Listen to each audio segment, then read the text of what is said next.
President Donald Trump has completed his first full day in office. We'll look back and take back a look and see what happened.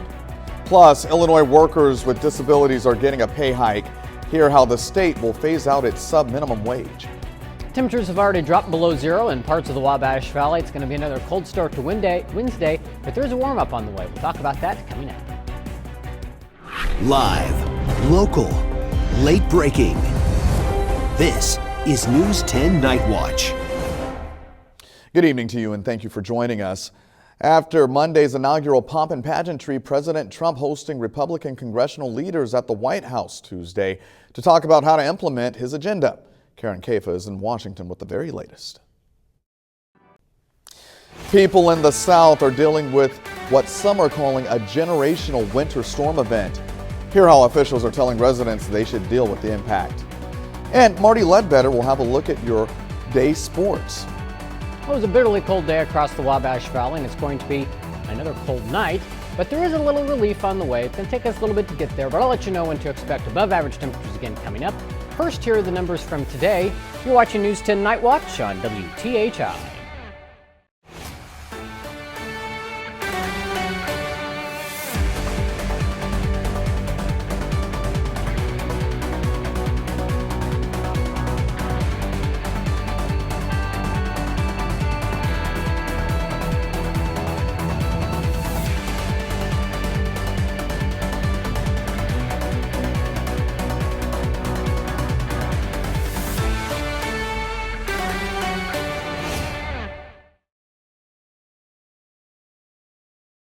Live, local, late breaking. This is News 10 Night Watch. Now, your Storm Team 10 forecast on News 10. A cold weather advisory continues for the entire Wabash Valley. This is 17 tomorrow night under a mostly cloudy sky. Cold, but not as cold as it will be tonight. Then Friday we see some sunshine, 24 for the high, but Saturday looking not too bad. 40 degrees for the high with a mostly cloudy sky. A little more typical temperature-wise as we head into next week. Now, News 10 Sports.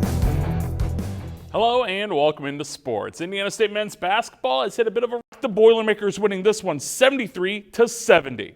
That does it for sports.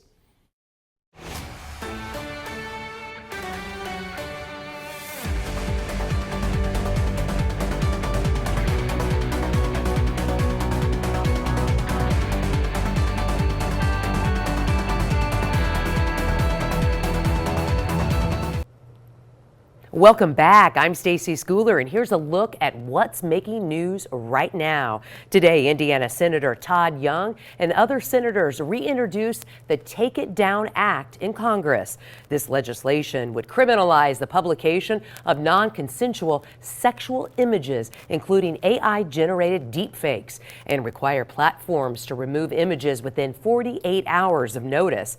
The Take It Down Act unanimously passed the Senate Commerce Committee and the Senate during the last session of Congress.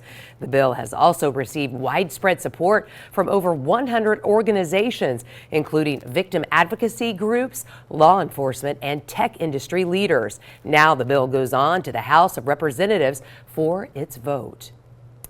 You will soon be able to book a JetBlue flight using Venmo.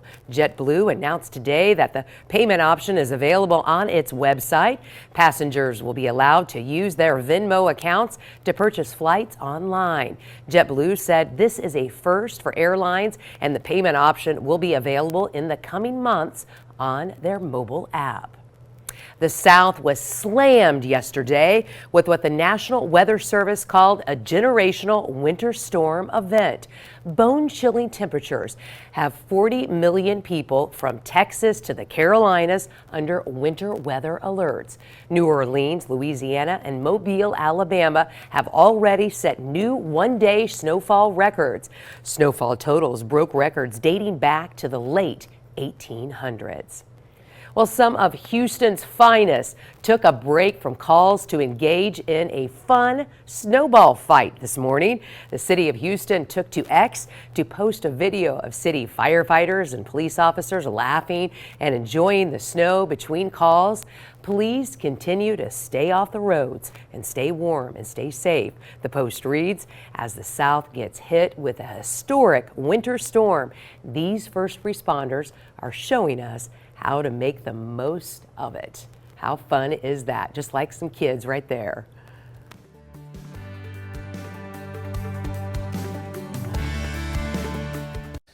Finally tonight, they may be considered pests, but squirrels deserve a day of recognition. Tuesday, today, is Squirrel Appreciation Day. There are more than 200 species of squirrels around the world. They fall into 3 different types: ground squirrels, tree squirrels, or flying squirrels. Unlike their name, the flying squirrels actually glide great distances by spreading their legs wide to give the impression of flying. To celebrate Squirrel Appreciation Day, you can set up a squirrel feeder or observe them in a park. Pretty nutty, huh? Yeah. Sorry, that was the easy. That was the easy joke there. Sometimes I don't trust the squirrels. At Eastern Illinois University, my alma mater, yeah. some of those squirrels were a little intense. They were a little too bold. Same thing at Indiana State. They're real cantankerous squirrels. Try to steal our food. You're out there. But anyway, they've probably been busy using their stockpile that they've made over the winter, because they probably haven't been wanting to scurry around too much out there as cold as it's been. We're expecting lows tonight to drop down to about 4 below zero. Now, by the time you wake up, temperatures probably closer to zero. We'll see the coldest part of the night in about a couple hours, and then we'll try to warm up a little bit thanks to a southerly wind. 23 for the high tomorrow, but it's not going to feel that warm thanks to that breeze. A lot more clouds tomorrow, maybe a few snow flurries on Thursday. Then a front will drop us to 24 on Friday, but 40 degrees on Saturday. So we do have some warmer air on the way. All right, that is it for News 10 Night Watch. Thank you so much for joining us. We'll be back tomorrow. In the meantime, you have a wonderful night.